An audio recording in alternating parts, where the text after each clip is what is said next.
Good evening, ladies and gentlemen. Welcome back to the Southeastern Esports League. It's Wednesday evening, so that means it's Rocket League time. As always, I'm Mr. Bepic. I'm joined by DJ TJ in the booth. It still feels good to say that 3 weeks in, TJ. My friend, how you doing? I mean, hey, 3 weeks into the new SEL split, we have the Mm-hmm. same two casters. We're already doing better than last split. So I'm very happy that we get to be here. And we got some good games tonight, too, as we've had every week. But I got a good feeling about what we got tonight.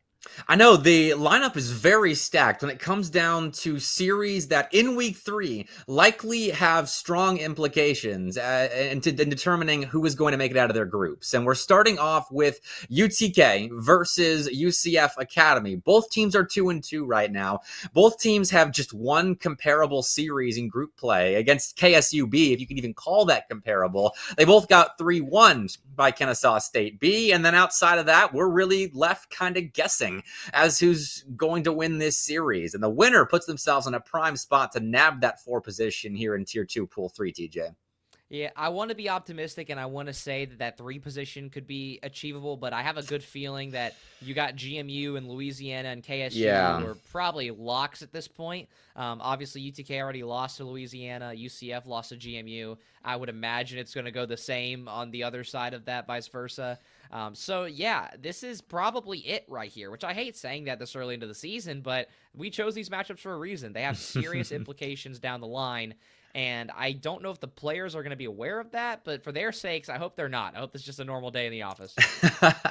We'll see. I mean, this is the part of the SEL season where you kind of have to get stuff in order to make sure that you can play with nerves, because we're just 2 weeks away from a single elim last chance qualifier. And I mean, if you're nervous for a potential, like just potential clinching match in groups, not even one that actually cut and dry means you will make it out of groups or not, then I don't know if you're going to be ready for a single elim 32 team bracket to try and make it to playoffs with some other tier 1 teams. So this is a good litmus test, I think, for both of these rosters. UCF Academy, a team that we haven't watched a lot of this season, and then UTK, who after the good old days of Joe Bro and Shaka leading the team have ended, they have pressure of living up to that legacy on their shoulders. I might as well get this next part of this conversation pre-show kicked off with the context, because we've Yeah. obviously given the overall season context. But with these two teams specifically, there's some important things to note. So you Mm-hmm. already mentioned the UCF. We haven't got to see them play. We expected that team to be super and laser like it's been in the past, and they've looked really good when that duo's on the pitch. But now you have Super, who's still leading the way, but Laser is not playing anymore. So now it's up to Ketch and Lou, which, again, we don't know a whole lot about them. And when you look at UTK Orange, you already mentioned this as well. New look Mm-hmm. team, brand new group of 3, and also they're fresh off of a LAN. They just came Yeah. back from the Queen City Clash in Cincinnati. They didn't look great at that LAN, but they didn't look bad either. So there's a lot that's been changing for both these schools and programs overall. I'm very curious to see, A, how the play styles will clash and how the mentals will clash tonight. It's an interesting matchup. Well, I think we're about ready to get into it as well. I'm going to let them know they can go ahead and join, and we will get to game 1 of UTK UCF Academy underway. This really has been the season of the Academy rosters, with Bruton Parker Academy, GMU Academy turning heads Year 1, and UCF Academy with a win tonight, absolutely turning heads in Pool 3. But they have to win a best of 5 against the Tennessee Volunteers. We'll see if they can do it. They're already starting off strong. I mean, if the Academy Copium is anything to go off of, this UTK Orange roster could basically say that they're an Academy team too. They were the B team less than about 3-4 months ago. So if we're going to go off of that, we might as well count them as well, as Kung almost finds an early shot. But out of UTK Orange side, we'll have to be careful because they almost give Ketch a freebie, but he gets on the wrong side of his car there. And already the chaos starting just 30 seconds in. We'll see if Lou can maybe finally slow things down, and it will go up the wall to slowly make GZ make a play, who does get a flip reset, but is right to Super. That's the player to watch out for, in my opinion, Bepic. Definitely on the UCF side, so keeping an eye on them, see if they can create anything for Central Florida. And on the flip side of the pitch, I think Kung, definitely a guy to look out for as he misses contact on the ball right there. I think he has stepped up a lot since I first watched him in the fall on that UTK white team, and I've heard rumblings, thanks to Shaka in the background, saying that he's looking to be the space creator, but it's Howard/Agonize, if you remember old names, that'll be doing the scoring first here. I'm glad you mentioned Kung, because I was actually going to mention Howard/Agonize here.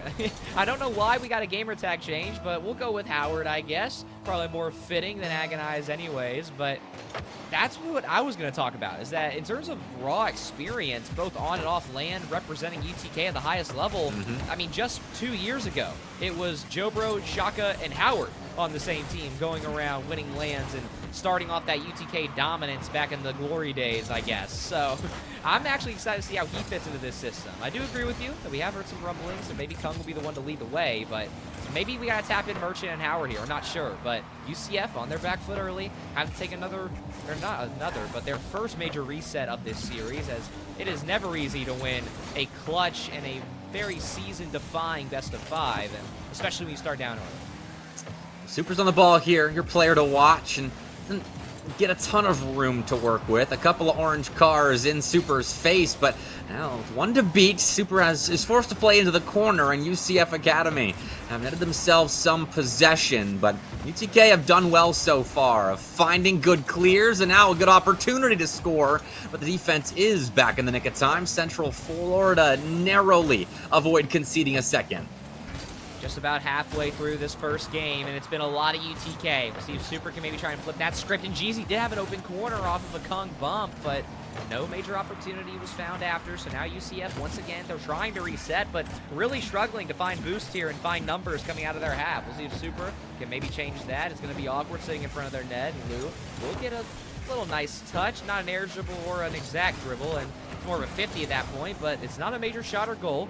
So UTK continuing just to roll with the punches. This team, I know one thing that in the background when we've gotten to talk to schools like KSUB about both of these teams, at least in my experience, I know they talk fairly highly of this UTK roster, and that they did genuinely catch them off guard later in that first week of SCL group play. So that's I think the X factor in general about this UTK roster is offensively, they've got the ability to just come out of nowhere and open up the scoring once again. Is maybe a little bit of a turbo flick for Kung, but a goal's a goal.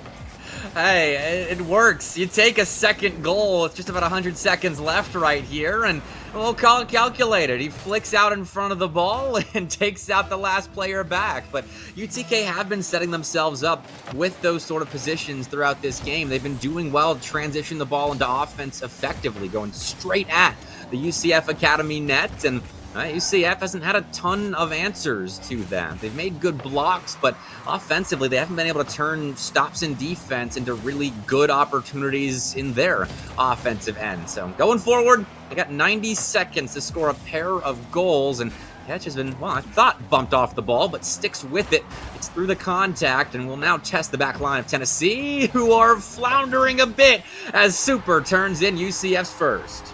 I'm glad that all three members of UCF just got involved in this play, because my next point was going to be that when you compare these two rosters on the offensive half, UCF definitely has the synergy down. They're finding these passing plays in the midfield, and on the defensive side, just on offense, they're struggling to get these final shots. And maybe it took a few extra ones on the backboard there, and this is a very awkward kickoff as well, but UCF, they're trying to keep rolling with things, but that's not going to be a UTK goal, even though it's sat in front of the net. Two players dive in, and now we got a minute left, and Ketch will try to put one middle to a teammate, but Lou jumps a little early, and now we'll actually find a pass out of it off the backboard, faking down, and Kung does get a great tap over one. Now Super on his back foot will offer a complete reset, getting up and over Kung.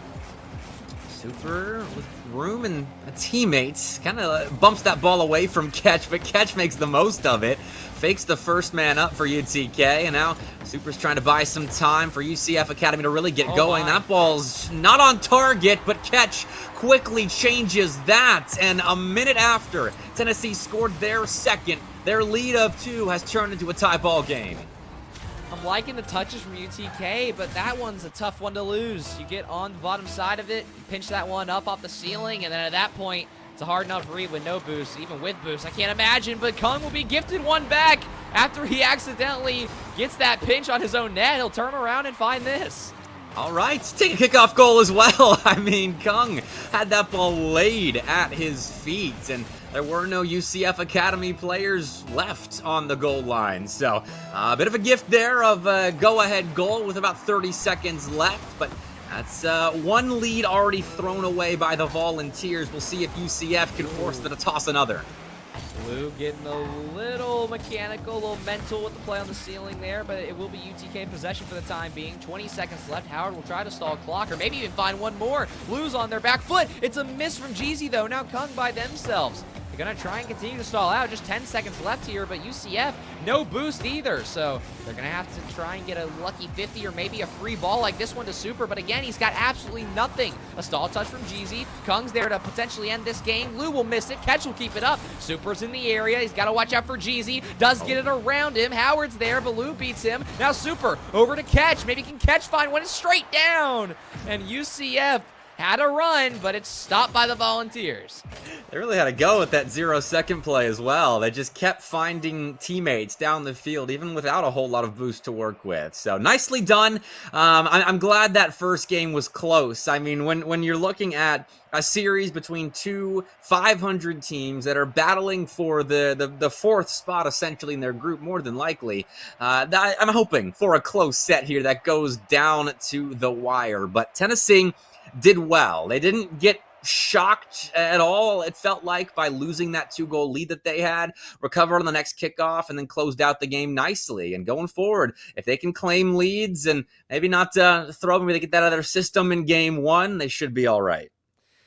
You're better than me. I think for Division 2, well is probably right. But in general, that was a scary game. UTK had complete control over the pace of play, something that we've been used to seeing with all of their rosters. But this late game swing that almost ended up costing them the game until a kickoff goal came through, that's something that has to be fixed immediately coming into game 2, because this UCF Academy roster, they've gotten flack for not including Laser and kind of changing up their dynamics, having Super be the major, I guess, leader in terms of mechanics and in terms of what we know about UCF. And so this team is still talented, though. Lou and Catch don't look bad. They look good, and they're taking their time as well, which is only a ticking time bomb for their offense to get going, but they've got to find the mechanics to back it up. Well, maybe Laser's too busy playing Pokemon tournaments in Europe, as he posted on Twitter about a week or so ago now. Multi-talented esport athlete. But either way, UCF Academy not doing poorly. I think they were punishing mistakes well at UTK were committing, but they will, I think, have to find more effective offense going forward, create more space of their own, because they're getting towards the UTK box nicely, but the 2 goals that they did score came off the back of UTK mistakes on the goal line, just misreads straight up by the last defender up for Tennessee. And that's why I'm confident in the Volunteers right now. I think they should be able to solidify defensively and make those reads. Otherwise, UCF have shown they will still be there to punish. Super there to try and find a shot, but not much being done. It'll be a huge bang down the field from Jeezy. You may even have one more, but we'll actually find a demo instead. Forces a double commit out of UCF, as now Howard quickly up the sidewall, looks for Kung. Kung, top right corner! More center, but the power was there regardless. And it is UTK again starting us off. UCF tossed the ball away, and that turns into just a simple sidewall passing play. Clean finish by Kung, nice pass by Agonize, and again, the Volunteers are kind of setting that pace. Jeezy now, even kickoff, looking for a teammate, but Howard not there. Blue does get the mid boost, has a reset, tries to find the second, and almost sets up Catch for a play, but will be 2 UTK players who maybe don't dive too poorly, as it will force another possession to be given up by UCF. That was an attempted passing play from Lou to Super, and now Super will look maybe back for his teammate. But that's a very awkward 50 for Lou to try and play, as Catch slammed it back towards his own half. As now Wade, Super is still there in the midfield, does go on net. Jeezy's there and does push it back to his own corner, but Catch does grab his boost. So now Catch has a flip. We'll look for a chance here. Faking for Lou, but no shot comes out. So Super on his back foot with no one around him has to take the solo play. Off the ceiling, off the backboard now. Howard with no boost, but does find Jeezy. So now UTK surviving well in the defensive half, but Lou does get one back over to Super. Super with a shot here, fakes out one. Net is going to be wide open. Kung will bump out a player, and that may have just saved a goal in itself. So now here comes UTK coming down the track. Top bends for Howard, and how about that swing? And we're just following the same format of Game 1 right here. UTK are surviving UCF offense and putting up good shots of their own. For the Volunteers, that's just their second shot on target, but that's all they've needed now to claim a 2-goal lead here. 2 minutes in, and if UCF can replicate the extended pressure play they had a second ago, then they'll definitely get goals later on in this game, but it's got to sting a little bit, being down by 2 with the good pressure they've had so far. See if they can even capitalize off of more of that pressure, or is it going to be a similar story where maybe we do get a closer game than expected? And UCF, they're slowly starting to find some of their own, but they've got to start capitalizing more early. And here's a golden chance, the catch, slam, loose touch back to Super, and it's almost another chance, but the shot was going to go directly to Jeezy anyway, so a very confusing play from UCF there, who had the whole net at their disposal, but now it's up to Jeezy, who is completely shutting down UCF, taking on 3 at a time, as now Kung try and take his rendition of that Jeezy play and take on 3 of his own, but Lou, a huge double down the field to reset UTK, and it's going to be another chance for UCF and another crucial miss. We have some kind players on both sides of the ball. Jeezy right there trying to deliver a free goal for UCF, and UCF saving their own shots as well. It's an odd series so far, but Jeezy has had enough of the kindness and instead returns to his selfish ways and puts his team up by another. The tilt's going to keep rolling for UCF. They cannot find some action here in the next 30, 40 seconds. You get 2 golden chances. You don't make either. You throw them both off the bar, and then you give up a goal, which, I mean, isn't a bad goal, but you might give up one more here if you're not careful. His catch is awkward, but to basically finish that point up, UCF, they're not doing bad on offense, but on defense, they're not keeping up that same consistency. Is now, once again, another UCF chance, and finally, they find some sort of hand in the fight, and they've got time to make something happen. I mean, they needed that. This game has been providing a plethora of opportunities to score for UCF Academy, and they haven't been hitting their shots or executing at the final step of an offensive play until really that shot right there from Super. So nicely done, and final 90 seconds, maybe this is just UCF Academy time because they've scored 2 now. Just like Game 1, it's a surge late for UCF. Division 2 at its finest. Missed backboard play, shot directly at a defender, and defender does not have any boost. That's unfortunate for UTK. You've given up 2 in a row, and now last time you were able to keep that 3rd goal late in the game and find a chance to at least make things easier and not as stressful at the end. But can they do it again now with 90 seconds in favor of UCF? Maybe they won't even need to, as they almost find a 2nd goal, or at least 2-goal lead there, I mean, and they still could find it. But now Super has a 1v1 if he gets there quick enough. He's trying to wait for the bump to come through, and it did! And UCF have turned the Jets on completely. Well, I was hoping UTK had gotten all the lead throwing out of their system in Game 1, but my hopes, unfortunately, have not been seen to. That is 3 in a row for Central Florida Academy, and right there, I mean, that's just simple offense. They find a couple of good stops on their goal line, and Tennessee invested far too much into offense. Can't get back. Get caught out by a bump, and now it's another open nets that Lou and Catch both miss on. That's a big miss on a potential go-ahead goal. Count it up. That is 3 chances now for UCF that have fallen to the wayside. And now UTK's got a 3v1. It'll be Howard looking for the bump to try and open up the lane for Kung, but all 3 of them go. The net's open again. Is anyone there? No! UCF have scored a 4th in a row, I'm pretty sure, but what has happened here? UTK again overextend, and fortunately for UCF Academy, they don't miss consecutive open nets. That is 4 straight goals, and I mean, they've got the field domination to back it up. When they were down by 3, it was about 2/3 of this game we had spent in the UTK end. They had put good pressure on, but weren't finishing their opportunities, and finally, someone walked into their facility or bedrooms, I don't know where they're playing, but they flipped the goal-scoring switch. That's huge for UCF Academy. It was looking dire, but now they're in the driver's seat. We have yet to see this specific roster of 3 be pushed mentally to a full best-of-5, and I don't know if today is the day where it'll happen, but if they can't find this game, then the odds of that just simply improve higher. There's now 10 seconds left. Jeezy's got to try and find something to a teammate, but there's no boost, and now Lou might have one more in the tank. How about an extra flick for good measure? 5 straight for UCF.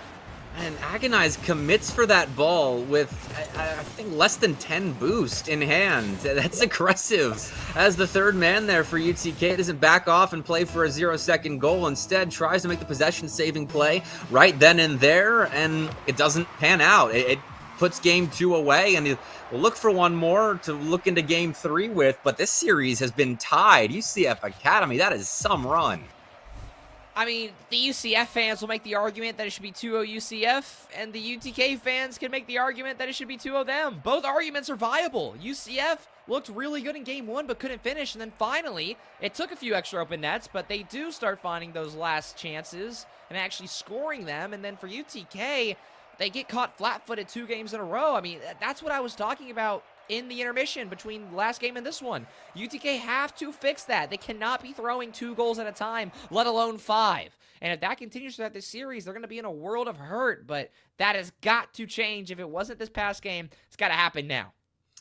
Well, hopefully their mental game is strong, because that is 2 big leads thrown. They were able to salvage that first one, but giving up 5 in a row in a game where you led by 3 is rough. Rough to give up in a game that you could have had, putting you on 3 match points in a series as important as this. So we'll see what happens. Honestly, it just comes down to decision-making for Tennessee. They were giving UCF Academy good looks because they were overcommitting in offense, turning at the wrong point in the midfield.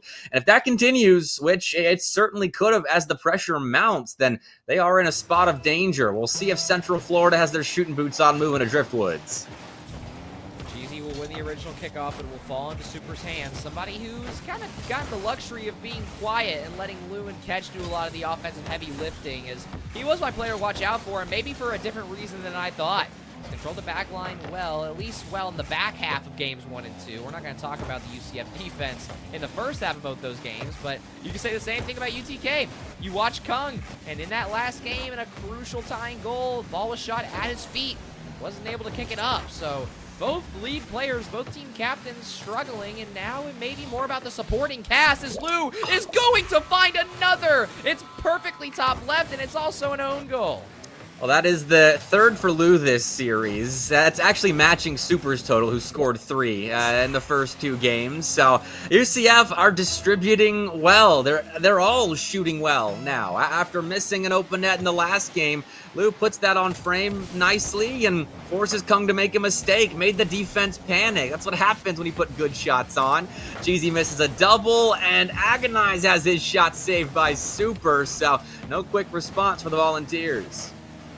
If you are a UTK fan, then your nightmare scenario is that your boys just let UCF get warm, and that maybe this series won't be the way it has been the past 2 games. So for UTK's sake, they've got to come out here swinging, and it only has been a minute, but I would imagine that if UCF keeps on getting their chances and their counterattacks, it's only a matter of time, like Super gets a chance with a musty here, where he may be able to put Kung in an awkward spot and find a follow-up for Lou, as it will be close, but these are the moments that I'm talking about. It's now UTK has to try and find better offense, and ideally early. Super's low on boost, but does out 50 the first UTK player. Howard gets the next UCF member back for that. Sets up Kung for a shot, but it was well defended by Lou. Kung puts it out to the side. Possession continues for Tennessee, but UCF Academy now have some space with the center ball for Lou, who beats Kung. It's up to Jeezy. See if UTK can keep playing offense, and that ball is not in an easy spot to read. Jeezy does play it well, though. Plays the next one beautifully as well. As now Super is dunked. This could be an open net for a UTK shooter. Jeezy's there. Will go bottom corner, and it will bounce up, but not out. UTK ties. Made me panic. I thought that was another open net miss on the mainstream, but Jeezy got the job done. 2 minutes in, UTK find their answer, and hopefully, if they can keep playing offense like this, where they're controlled in defense, they play patiently, they play with space nicely, set themselves up for more chances in offense, and just show that they're staying calm on the field, then they'll be all right. We can keep going, but Lou has just upped the pressure on the Volunteers again with a mighty solo effort. You want to talk about a heat check? All 3 members in the same place. Lou places it right where they were, and everybody disappeared from the spot like he cleared the orange sea. That's a huge step-up play for Lou, who's looked incredible this series. That keeps up. UCF Academy have themselves a lot of threats to force UTK to think about constantly throughout this best of 5, as it's another lead for UCF. They have now scored across the back half of the last game and the first half of this one, so basically a full game of Rocket League.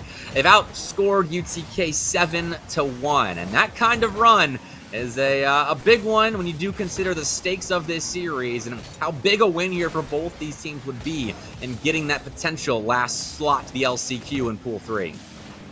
In a pool that is diabolically seeded as well. I mean, to make it out of this pool is an achievement in itself, but it also will hurt very badly if you do not make it out. Granted, Rising Star playoffs are probably going to be your best friend, but who wants to go to that if you have a group like this in front of you, where you have a moment to prove yourself in front of 5 very talented schools with a lot of tenure? I mean, both UTK and UCF have their fair share of CRL history, and with 2 minutes left, these are 2 brand new rosters, obviously, but still that lineage is something to think about in terms of the way these teams have been trained and brought up through the system that these 2 respective programs have brought up. Now with 1:40 left, this UTK program very rarely has been a trailing team, no matter what the roster has been over the last 3 years. They've very rarely been in a spot where we've been concerned about their ability to control a game, and now we'll see if Howard can maybe flip the script back to what's normal for them, as GZ will try and do the same with an air dribble up and over 1, forces 2, and lose there and does give it away, but is still there for the 50. Kong, though, in the play with 60 boost with a reset, looks for more and does find the touch, but it is read well by Super.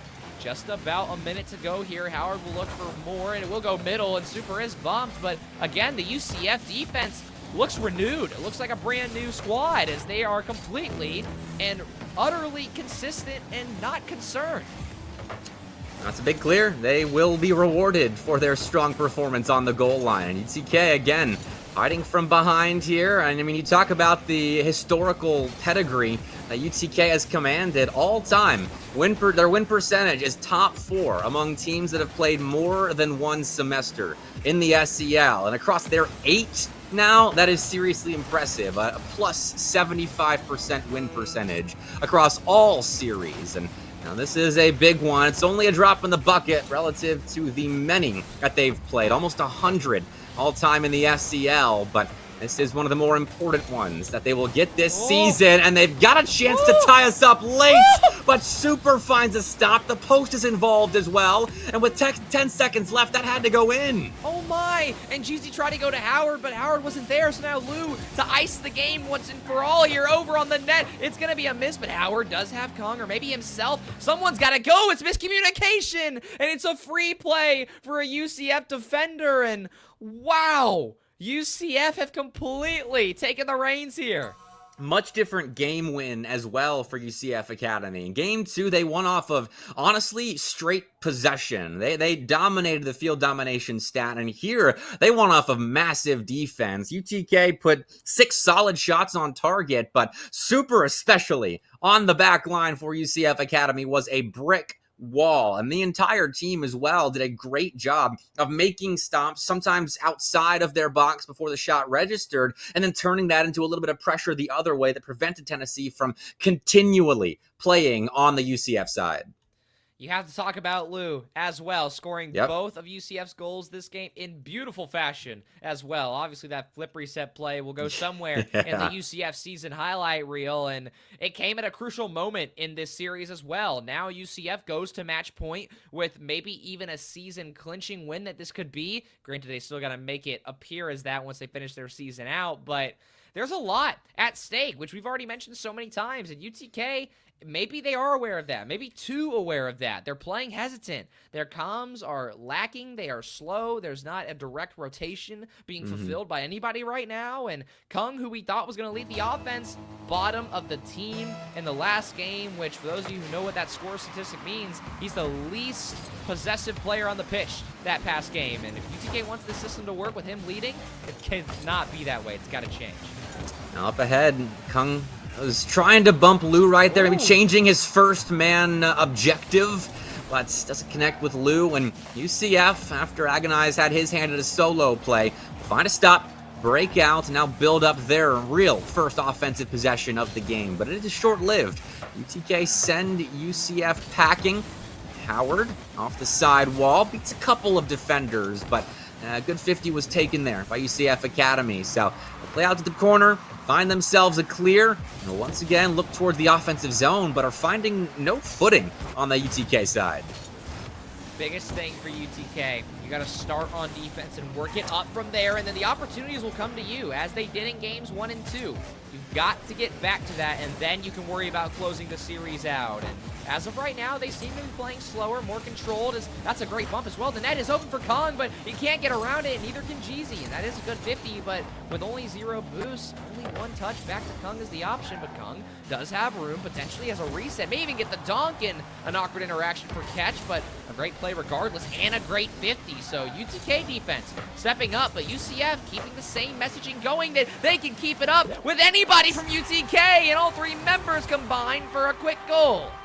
And Howard was rotating back here. He's 3rd man in the play, and after Kung and Jeezy get beaten right there, I mean, he both, I think, misses the boost in the corner, but also, I don't think had the time to get back to the goal line. So UCF, again, catch UTK out in rotations. This transition offense of UCF has been so threatening throughout this best of 5, and they've leaned on it a good bit to find the goals that they have scored, even though they've had games where they're really established in that UTK half. When they're transitioning from defense to offense, it seems like it's constant pressure on the goal line of UTK, and UCF have built themselves a lead once again out of that style of play. Catch over to Super, who does get a nice shot on net, but it is easily saved by Kung, who is met by Lou immediately. Definitely the breakout player of this series so far, and now 1 game away from solidifying said performance. We'll see if they can be of impact, just as Super has been on the defensive half, and Catch as well this game has had a great save earlier that I believe did count, then had another one that didn't. But either way, UCF as a team, like we've already talked about, have been super solid. That's an awkward interaction in front of their net, but they do manage it. It is open. No, Lou is already up, and what a save! Just barely getting it in front of the hood of Howard, and now Lou on the counter. 0 boost. Jeezy awkward catches there. Redirect is not found, though, so Kung on the counter. Can't find it. Super will be able to get a 50. Lou doesn't get it. Net's open again, but catches there. Not a single UTK player in sight. Now halfway through this game, and UTK slowly chipping away at the armor of the Knights, but I'm not sure if it's enough. Now, they had no boost to commit for that, so I'm glad they're not, honestly, seeing what they were doing previously in this series, low on boost, trying to keep a possession going. So they'll try again, and there is some possession at the moment for the Volunteers, but have to fight for it now in the center third. Howard, a shot on target, lose low on boost, and was apparently being harassed there by Jeezy. But UCF Academy find a way out, and in the corner, Catch doesn't grab that 100, so they'll have to retreat. And as the ball popped over their heads, though, Catch is still involved underneath Jeezy and prevents him from making a play on that ball down the sideline. Blue gonna dunk one down the pitch.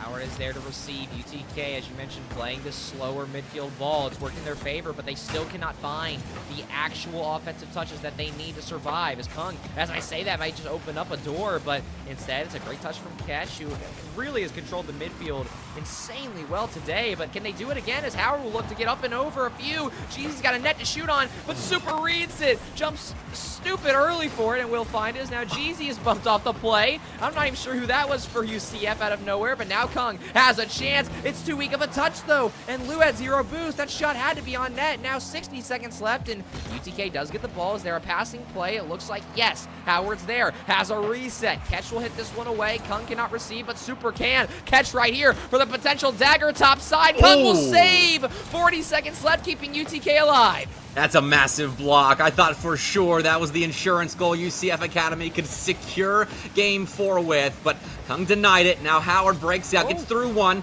Is challenged quickly by Catch, though. A pinch does send UCF Academy back to their goal line, missing as well. Howard shoots, but Super's there for a big block. Now Kung's had the ball popped awkwardly, so he can't make a play on it, though Jeezy and Howard attempt to piece one together following Kung's awkward moment at the sideline. There are ideas here for Tennessee, but they can't get it to go. They need just one to fall to stay afloat. Otherwise, it's UCF Academy nabbing themselves a big Week 3 win. The ball will hang up in the air on 0 seconds, but that goal line is stacked, and UCF Academy used their solid defense to notch a massive W. Wow, UTK had the shots, had the chances. I mean, you can see it right here, 13 as a team. They had their chances. They had a late game swing, but they couldn't do what UCF was able to do in game 2 and almost game 1. That's a heartbreaking loss, and I truly, truly thought we were going to see 5 there. Yeah, still, UCF, they didn't let looks turn into reality, because Tennessee had the ideas, they had the possession that game and the last, but we saw the amount of saves that Super posted in game 3. Catch that game had 4. Lou and Super combined for 4. Massive performance defensively from UCF Academy, and then they used that transition offense. I mean, especially in game 4 here to get the 1 goal that got them over the finish line, and with that, they moved to 3-2 on the season. They play, I believe, Alabama B after this, and that should be a win considering Bama B is scoreless. Or sorry, not winless. They're 1-3 right now. But still, next week, UCF Academy are tested again against Louisiana. So more than likely a 4-3 record for them, unless they can upset Louisiana, and that should be enough to get them into the LCQ. Yeah, I hate saying this about anybody on your side of the Southeast over in Bama, but this team, if they play the way they did today, should be able to roll through Alabama B. I mean, UTK had a great series with them that went to 5, and UTK did win that. So if UCF does win that, I believe by law of the SEL, by the way that the stats work out, they will have clinched their spot. But a lot of things could happen. UTK could find an upset over somebody. Obviously, we could see a crazy Alabama B upset. Who knows? But here are the series results. All very close games. Even that game 2 was really, it was 3-2 and then quickly became 5-3 in about a minute's time. But all of these games, I would argue they were 1-goal games. Let's not forget it was 3-0 even before it was 3-2. That was a series of comebacks by UCF Academy. I am impressed, especially by the 5 goals in a row that they notched in game 2 to really, I think, set the tone for the rest of the series. And I don't think Tennessee necessarily buckled under any kind of pressure or negative mental game after throwing a 3-goal lead, but UCF Academy straight up beat them here. And like we said, we've been talking about, big win for them, but they do still have to close things out. And I'm looking elsewhere, TJ, do we have any other crazy results so far? I was taking a look at Tier 1. I didn't see anything crazy. Actually, I take that back. Pepe, you're going to like this one. Your Auburn boys have upset UTA in Game 5.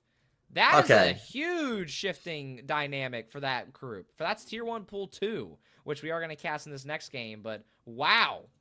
Yeah, that happened a couple of nights ago, actually. And Caribou did tell me. I was like, this was when I was doing the interview with him, and we'll get to watch the interviews when we go to a break. But I was like, Caribou, off the record, what happened against Auburn? Because Auburn was using a sub as well. Keaton was playing in that series, and I think there were issues with having to play on a wrong setup, or they were off. He did say, like, no excuses. They should have won that series, but I was wondering if that was a straight up head-to-head win. But Auburn still getting that win is big for them. It keeps them relevant in Tier 1, and that's really all I was asking for out of Auburn up in Tier 1. Is just stay relevant, and it's not been the greatest SEL split for them, but that is a nice win to have. I mean, I'm taking a look at the rest of Tier 2. Everything seems as normal. King found a sweep. Kentucky B found a win over Texas Tech Black. Some of these games were already played early, so we didn't get to talk about them. Clemson A beats Kentucky B in 4. That's a great win to solidify their spot in that group. I believe they're going to sit at the top, almost clinching as long as they win, I think, 1 more. I'm looking at the rest of it. FAU beats UTK Gray in 4. Kentucky beats UNA. That's in Pool 4. I don't see really anything unexpected here. I mean, Pools 5 and 6, continuing the right themes as UARK White and NKU sit atop of that pool. And then Pool 5, it's UTD JV and Auburn Orange, taking control of that group still. Okay, and we do have UTD and UTA. They played, I believe, last night. That was a 3-1 for UT Dallas. So they got the classic UTD UTA rivalry W, at least in the SEL. So good win for UT Dallas after a rocky start, and we're going to see Green coming up in a little bit. And I'm not sure if they've posted their results just Not that yet for I'm this seeing. round. No, they're playing Bruton Parker, so probably not a win for Green there, despite the magic they seem to have about them. And Cumberland 3-0'd South Carolina if we were having any questions about Cumberland this season. So I think they've cemented themselves as number one pretty firmly here, TJ. Yeah, I mean, they sit atop of the power rankings for a reason. I Yeah. don't think that's going to change this entire season. Even in playoffs, I would imagine that Cumberland's going to be pretty good up until that semifinal Yeah. spot. And then maybe Bruton Parker can find something on them, or maybe whoever the upset team of the week is, maybe able to find a close series against them. But yeah, that team is untouched. And JMU as well. They took a tough loss to Bruton Parker last week in Game 4, and they're right back to doing what they do best. They beat your Auburn boys, and then I believe they play Texas Tech tomorrow. Then they'll be able to probably solidify things from there. So, yeah, I mean, everything, really no upsets. All right. Well, we'll see if anything else comes in between now and the next series. We are watching UTD Green taking on Florida Southern as the Moccasins get to play on the mainstream for the second time this season. So it should be a good series there as well. Both teams are 2-2, as far as we know right now. But that will have changed by the time we start that series. Though we do have to shout out MSI, the proud Rocket League sponsor of Season 5 of the SEL. So thank you very much, MSI, for helping make a lot of this possible, and we'll shout them out more as the night gets older. But TJ, it's time for a break. We got UTD Green and Florida Southern on the other side of it. So you and I are going to chill in the green room as everyone else gets to watch the interviews I conducted with 6 SEL faces. Enjoy that and the break. We'll see you for UTD Green and Florida Southern on the other side of it. I'm doing fantastic. Anytime here with Blake, Mr. Bepic, is the best time of my life in esports. That quote's making it, for sure. So thank you for giving me a great way to open up the video. Yeah, roster change is the name of UGA Rocket League. That is for sure. Well, it's definitely gotten off to a slow start, Mr. Bepic. Very, very rocky. We feel great, honestly. We had a really good qualifier. We went 4-2. As we stand right now, it's not going too bad. I think the season's been great. We lost Cozen, unfortunately, but Nanners has really been picking up the pace. He plays really similarly to Cozen, actually. But this semester is, especially this split, is a really good opportunity for really all three of our players, myself, Lunetta, and Mir, to learn. We're definitely looking to regain going into the rest of this because I think it's just going to be the same as last semester where it's a slow start and then we pick it up towards the final when it matters. Yeah, so last semester was my first semester on the team, and I started out as captain, and it was kind of like genuinely a rebuilding period because we had our entire main roster graduate, so we had literally starting from scratch. Week 1, we had some really good opponents. Yeah, it was a learning experience for us, but week 2 definitely a shaky result as well. However, still have a lot of games in front of us to turn around our season, for sure. And this is my first time really getting to lead a team, so from a leadership perspective and still learning the game as well, it's a huge learning curve, so we've got a lot to take in. Yeah, well, I'm definitely looking forward to the next week playing both the Texas teams. We know those guys really well, and we've practiced against them a lot. I think UTA always does better against teams we play more often, so hopefully that advantage helps us next week. And then Florida Southern, a team we haven't really ever played. Hopefully we do well. We'll see. Now, the UTD JV team, those guys are going to be tough. I think they definitely have a shot at taking us, but we should get the edge over them. This upcoming week is definitely going to be the most important week. I think FAU is kind of sliding by unnoticed a little bit at 4-0. Bruton Parker Academy. It's my student Kyler. Happy to see what he's been doing at Bruton Parker. That academy team has been getting great results. That being said, they're not beating me. I don't lose to my students. At least I don't like to. So, yeah, I feel really good about the Georgia match. We swept them during the qualifiers, so that was pretty clean. there. So I'm not really too worried about Georgia. Kentucky, we also swept their B team. I don't know how much better their main team is, but I'm feeling confident against that team. And then UAB, I think we'll win that game. So I'm feeling very confident.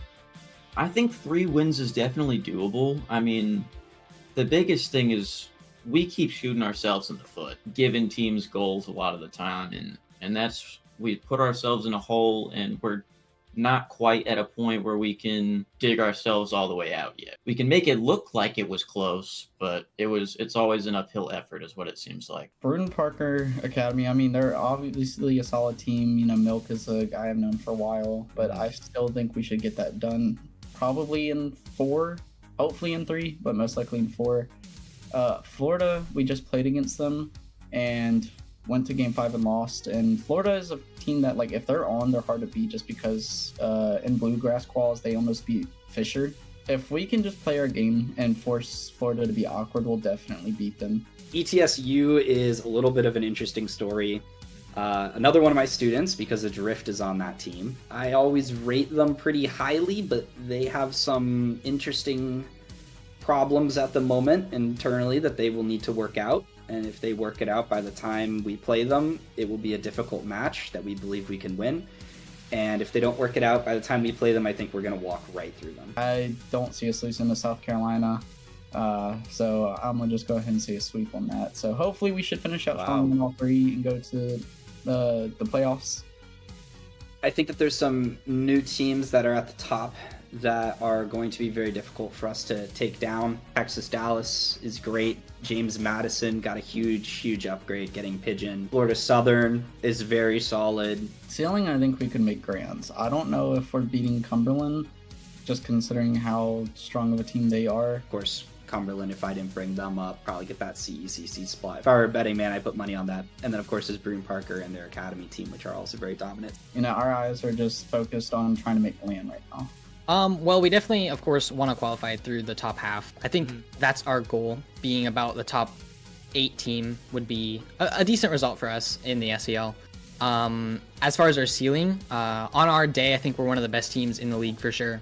If I had to put a label on it, aside from individual and team growth, I would say probably LCQ is where we want to end up. I don't have any expectations, but I genuinely do think that we have the potential to pop off on those days and make that last chance qualifier and make those playoffs. I would say that our ceiling, being realistic, is probably about top 6. I think we need to be on our game and get a good bracket in order to get there. But double elim also always helps in that regard. I think we can make it pretty deep into LCQs. We still got a lot of things to figure out. Some of our rotations aren't the best. We've had a lot of issues with comms. We have the potential to get really far into LCQ. I think if we really pick up the pace, I think we can get our way out of LCQ potentially, but we got to play our heart out to get that done. Thank you so much for watching my video interviews with SEL players. Make sure you tune into the SEL this Wednesday at 7 p.m. Central Time for Week 3 of the Spring Split.